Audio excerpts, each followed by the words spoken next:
नमस्कार, आप देख रहे हैं प्रभा साक्षी और मैं हूं आपके साथ रेणु तिवारी। यह हमारा खास कार्यक्रम है जिसमें आज हम बात करने जा रहे हैं तंत्र विद्या के बारे में।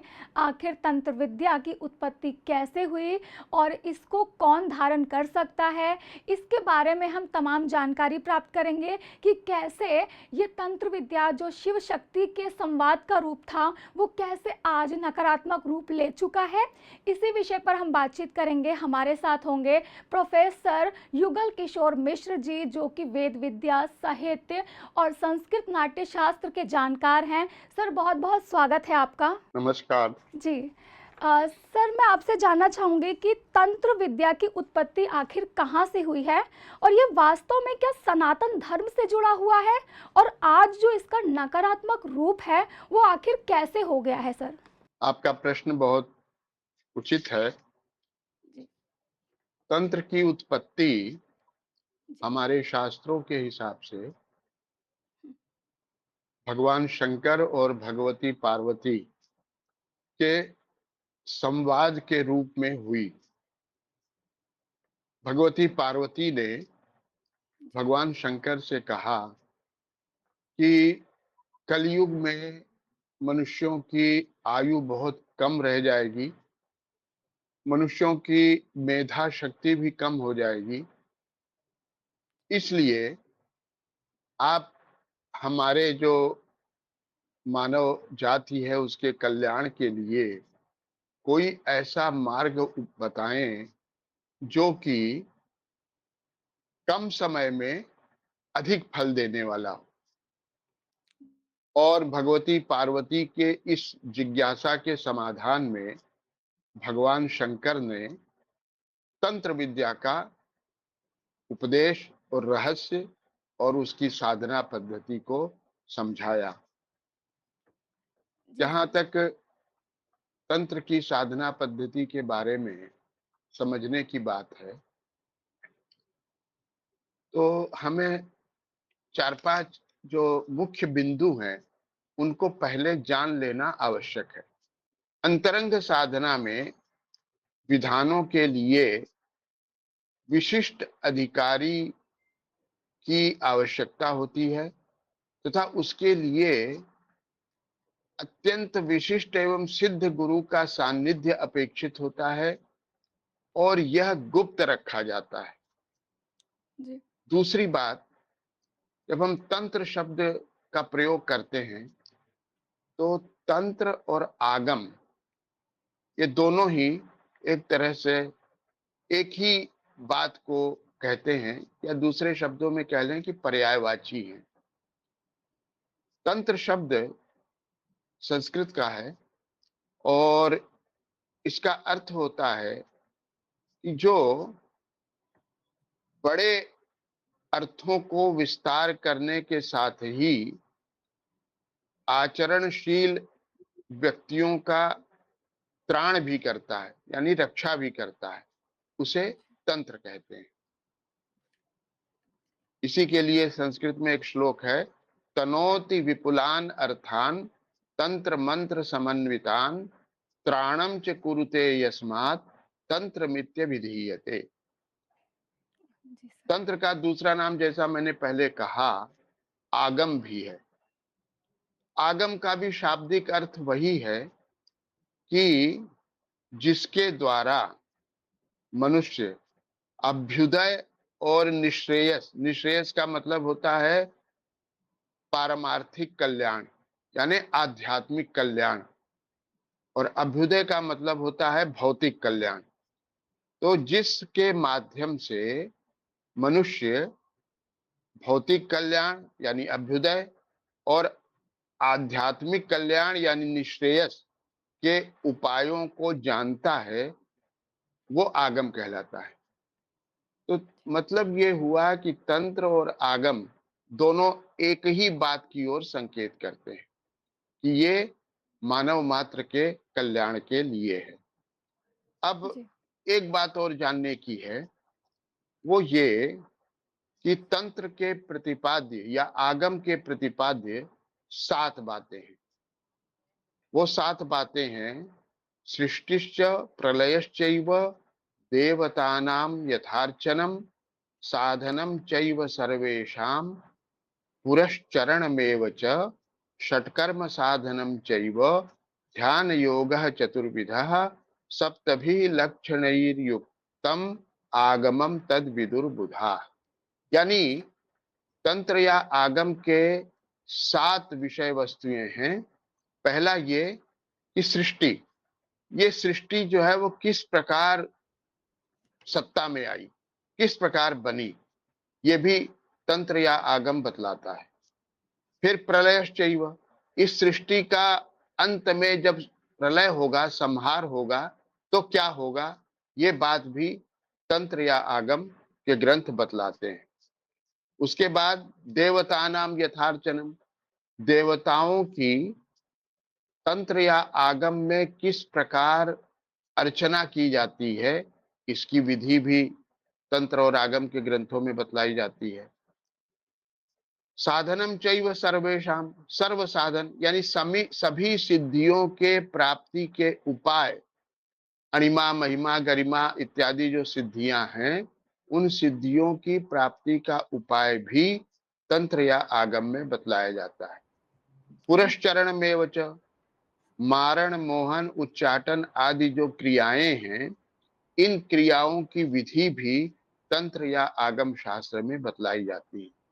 षटकर्म, षटकर्म मतलब शांति, वशीकरण, स्तंभन, विद्वेषण, उच्चाटन और मारण, इनका जो जी, साधन है, इसका साधन भी तंत्र या आगम में बतलाया जाता है। तो इस जी, प्रकार तंत्र या आगम की साधना कलयुग में शीघ्र फलदायी होती है। और दूसरी बात जो विशेष वो ये है कि जो वैदिक साधना पद्धति है, उसमें स्त्रियों का और जो हमारे दूसरे दलित बंधु हैं या शूद्र बंधु हैं, उनका सीधे अधिकार नहीं है। जी, जबकि तंत्र और आगम में स्त्रियों का, शूद्रों का और समस्त मानवों का सीधे अधिकार है। क्योंकि वैदिक साधना पद्धति में अनुष्ठान में कठोर श्रम की अपेक्षा होती है, त्याग और तपस्या की अपेक्षा होती है, विशिष्ट अधिकारिता यानी उपनयन आदि संस्कार जिसके हों, वही जो है वो उन अनुष्ठानों को कर सकता है। ये सारी बातें वैदिक पद्धति में जुड़ी हुई हैं, लेकिन तंत्र में ये जुड़ी हुई नहीं है। तंत्र में केवल इतना है कि सभी मानव का, स्त्रियों का, शूद्रों का, सभी का अधिकार है। बस आवश्यकता इस बात की है कि योग्य गुरु और उसके द्वारा दीक्षा होना और उसका मार्गदर्शन होना, ये बस आवश्यक है। अगर ये मिलता है तो फिर हम तंत्र साधना के द्वारा हम जितने भी सकारात्मक दृष्टिकोण है, उन्हें प्राप्त कर सकते हैं और ये सनातन धर्म का हिस्सा है, सनातन धर्म जी, का ही भाग है। जी सर। सर, आपने कहा कि ये सनातन धर्म का भाग है और आपने जैसे कुछ तथ्य भी बताए, वो पॉजिटिव बताए, लेकिन आज के समय में ये इतना ज़्यादा नकारात्मक कैसे हो गया है सर? इसका कैसे रूप बदलता गया इस अपने इतिहास के क्रम में धीरे-धीरे करके इस तरह से आज नकारात्मक कैसे हो गया है सर? लोग अपने स्वार्थ के लिए इसका प्रयोग कर रहे हैं। इसमें दोष तंत्र का या तंत्र विद्या या आगम विद्या का नहीं है। दोष है वो मनुष्य का। मनुष्य आज जो है वो नकारात्मक इच्छाओं को अधिक तवज्जो देता है और इसके कारण, नकारात्मक इच्छाओं के तवज्जो देने के कारण तंत्र का या आगम का स्वरूप जो है वो नकारात्मक हो गया है और भयावह हो गया है। अगर हम या प्रत्येक मनुष्य इसको सकारात्मक दृष्टि से ले, नकारात्मक भावनाओं भावनाओं को छोड़ दे, तो तंत्र जो है वो ना तो भयावह रहेगा और न इसका नकारात्मक स्वरूप रहेगा। सर मैं ये जानना चाहती हूँ कि जो तांत्रिक क्रियाएँ होती हैं, वो अधिकतर शमशानों में की जाती हैं। जी। सर ये सनातन धर्म में जो नरक की अवधारणा है, क्या ये सच में है? और ये भूत-प्रेत कौन होते हैं जिनको तांत्रिक लोग अपनी मतलब क्रियाविधि के द्वारा बुलाते हैं? वो ये चीज़ें क्या हैं सर? एक तो ये जान लेना बड़ा आवश्यक है जी, कि सभी तांत्रिक क्रियाएं जी, या आगमिक क्रियाएं श्मशानों में नहीं की जाती हैं। तांत्रिक क्रियाएं या आगमिक क्रियाएं वो घर में सात्विक पद्धति से हो सकती हैं और होती हैं। इसलिए श्मशान की कोई आवश्यकता नहीं है। ये हमारे ऊपर है कि हम अपनी उन नकारात्मक जो भावनाएँ हैं, उनको अपने ऊपर हावी कर लेते हैं और उसके बाद नकारात्मक रास्ते पर चल निकलते हैं। दूसरी बात ये है कि जहाँ तक सनातन धर्म में नरक की अवधारणा की बात है, तो नरक की अवधारणा है, क्योंकि हमारे सनातन धर्म में ये बात कही गई है और श्रीमद् भगवद गीता में भी है, संकेत है कि मनुष्य जब अच्छे कर्म करेगा तो उसे ऊर्ध्व गति प्राप्त होगी, यानी अच्छे लोकों की ओर वो बढ़ेगा। अगर मनुष्य इस जन्म में अपना मनुष्य शरीर पा करके नकारात्मक कार्य करेगा, नकारात्मक सोच से अपने जीवन का यापन करेगा, तो फिर उसके लिए अधोगति होगी और इसी अधोगति का नाम नरक है।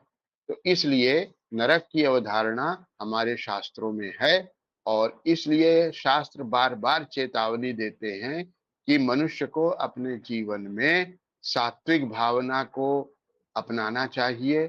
जो नकारात्मक भावनाएँ हैं, उनको निकाल के रखना चाहिए, उनसे दूर रहना चाहिए। अन्यथा अगर हम नकारात्मक भावनाओं को तवज्जो देते हैं, तो हम निश्चित रूप से अधोगति को यानी नरक को प्राप्त होते हैं या प्राप्त जी। होंगे। सर मैं आपसे ये भी पूछना चाहती हूँ कि जो तंत्र विद्या के अंदर भूत-प्रेत की जो चीज़ें होती हैं, या जो तांत्रिक लोग भूतों को बुलाते हैं सामने और इस तरह की जो प्रक्रियाएँ होती हैं, उसका क्या मतलब उसका क्या अर्थ होता है सर? देखिए, भूत-प्रेत जो हैं, जी, वो एक रूप से कहा जाए, तो वो मनुष्य की जो नकारात्मक भावनाओं का एक बाह्य स्वरूप है, उसे ही हम भूत-प्रेत कहते हैं। वस्तुतः भूत-प्रेत जो हैं, वो ऐसी आत्माएँ जिन्होंने कि अपने जीवन में नकारात्मक भावनाओं को ही प्रश्रय दिया, उन्हीं पर चले और जो अनुचित कार्य हैं, उनको संपादित किया, उनकी मुक्ति तो होती नहीं, क्योंकि हमारा शास्त्र कहता है कि अगर आप अच्छा कार्य करेंगे तभी आप ऊर्ध्व गति को, मुक्ति को प्राप्त होंगे।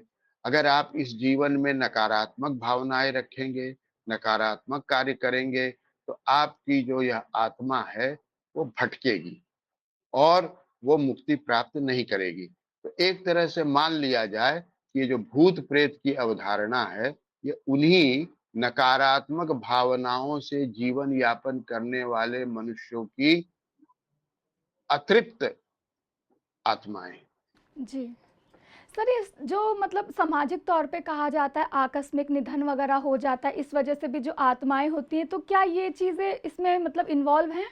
आजकल ये भी बहुत चला है कि चाहे वो विद्यार्थी जीवन में उसने कोई एक लक्ष्य निर्धारित किया या उसके माता-पिता ने कोई एक लक्ष्य निर्धारित किया, उसे वो पूरा नहीं कर पा रहा है, तो आजकल जो है वो कोचिंग सेंटर्स में सफल नहीं जी, होने वाले नवयुवक, नवयुवतियाँ जो हैं वो आत्महत्या कर लेते हैं। जी, और तो ये जो भावनाओं से वशीभूत होकर के, नकारात्मक भावनाओं से वशीभूत होकर के, जो जी, इतने पुण्य के द्वारा जो भगवान द्वारा दिया गया मनुष्य जन्म है, उसको जी, हम सही ढंग पर नहीं चला पाते हैं और उसका एक तरह से कहा जाए कि हत्या कर देते हैं, तो वो जी। निश्चित रूप से अतृप्त हो जाता है, अतृप्त रहता है और वो अतृप्त हो करके भटकता रहता है। सर मैं आपसे एक चीज़ पूछना चाहूँगी कि जैसे आज के समय में तंत्र को एक नकारात्मक रूप से ही जाना जा रहा है कि लोगों को वश में कर लिया गया, इन सब तरह के तंत्र यूज़ हो रहे हैं और एक होता है सात्विक। तो सात्विक और तांत्रिक साधना में क्या अंतर है और इसको किस तरह से लिया जा सकता है सर? क्या अंतिम लक्ष्य पाने के लिए ही तांत्रिक साधना की जाती है सर? बिल्कुल, तांत्रिक जी, साधना सात्विक भी होती है जी, और सात्विक साधना से हम अंतिम लक्ष्य को प्राप्त कर सकते हैं। अंतिम ओ लक्ष्य मनुष्य का क्या है कि बार-बार ये जो जीवन-मरण का जो एक चक्र हुँ, है, जी, बार-बार संसार में आना, माता के गर्भ में आना, फिर उसके बाद जो है जीवन यापन करना, फिर उसके बाद जो है समय आने पर मृत्यु को प्राप्त करना। ये जो चक्र है, इस चक्र से छूट करके निरतिशय आनंद में अवस्थित हो जाना ही मोक्ष है और जी, इस मोक्ष को प्राप्त करना ही मनुष्य जीवन का सबसे बड़ा लक्ष्य है। और जी। यह लक्ष्य जो है, वो तंत्र के माध्यम से, आगम के माध्यम से, सात्विक साधना के द्वारा प्राप्त किया जा सकता है। जी सर। सर आज की नकारात्मक तंत्र साधना और सात्विक साधना में कुछ अंतर, बेसिक अंतर सर बता सकें तो? आपने देखा होगा कि जो हमारे चारों पीठों के शंकराचार्य हैं, जी, उनके यहाँ सात्विक आगम की साधना का विधान है। जी, वो प्रत्येक शंकराचार्य अपनी परंपरा से प्राप्त जो आगमिक दीक्षा है, जिसको कि श्री विद्या की उपासना भी बोलते हैं, उसे वो जीवन पर्यंत अनुष्ठित करता है जी, और सात्विक दृष्टि से अनुष्ठित करता है, सात्विक पद्धति से अनुष्ठित करता है। यह जो सात्विक साधना है, यही साधना अंत में उसे मोक्ष के मार्ग को स्पष्ट कर देती है, मोक्ष के मार्ग को बतला देती है। तो इसलिए सात्विक साधना आज भी हमारे जो शंकराचार्य द्वारा स्थापित मठ हैं, उनके जो शंकराचार्य लोग हैं, वे करते हैं, अन्य लोग भी करते हैं। सर मैं आपसे जानना चाहूँगी कि जो मतलब जो तंत्र विद्याएँ जो साधना करते हैं, क्या उन पर इसका प्रतिकूल प्रभाव पड़ता है और अगर पड़ता है तो ऐसा क्यों होता है सर? और उसके बाद भी ये मतलब प्रॉपर तरीके से समाज में की जाती हैं ये क्रियाएँ? तंत्र की जो पद्धति है, उपासना पद्धति, वो एक सात्विक है और दूसरी नकारात्मक है या असात्विक कह लें। जो सात्विक पद्धति है, उस पर साधक का प्रतिकूल प्रभाव कथमपि नहीं पड़ता है,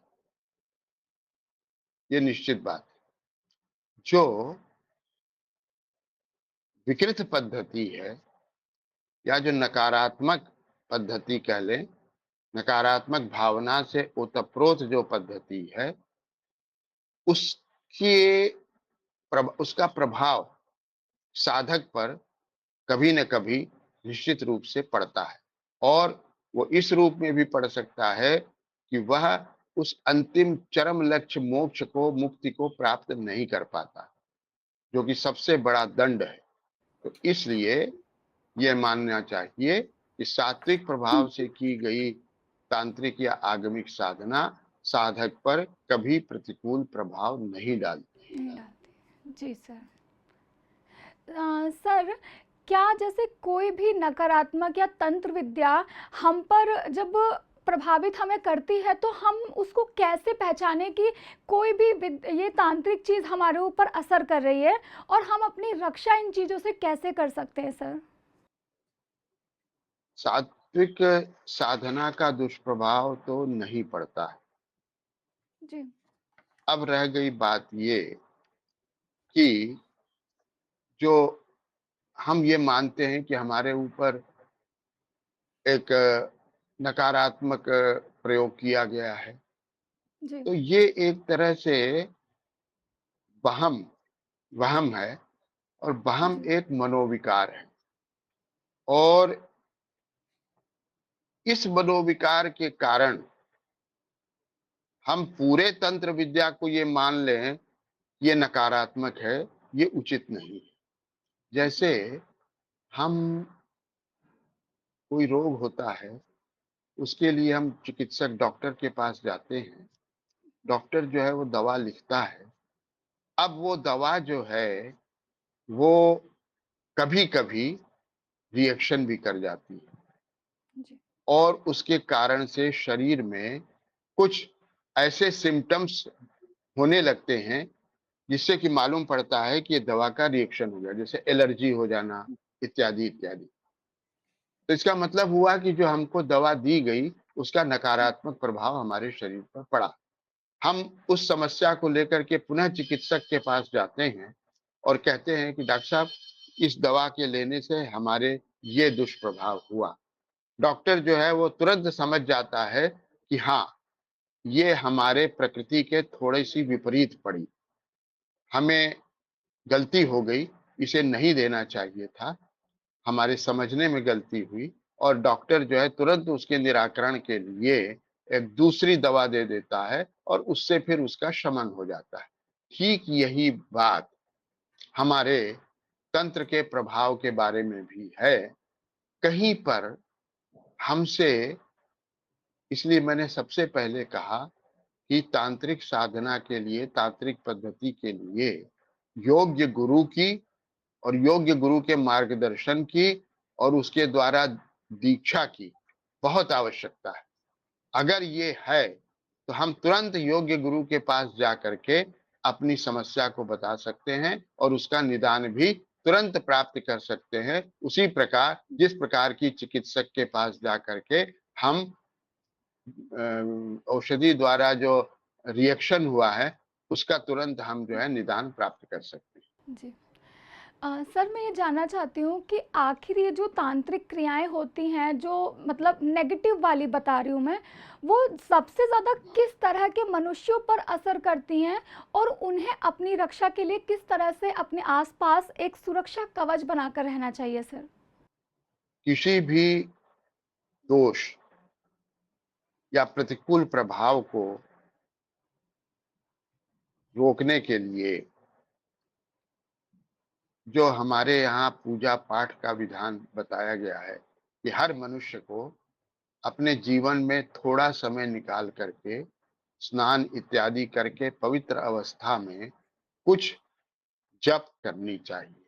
तो इसीलिए बताया गया है कि इसके द्वारा हम उस देवता का अनुग्रह और कृपा तो प्राप्त कर ही लेते हैं, उसके साथ-साथ अगर कोई व्यक्ति नकारात्मक प्रयोग हमारे ऊपर करता है या करना चाहता है, तो उससे हमारी रक्षा भी हो जाती है।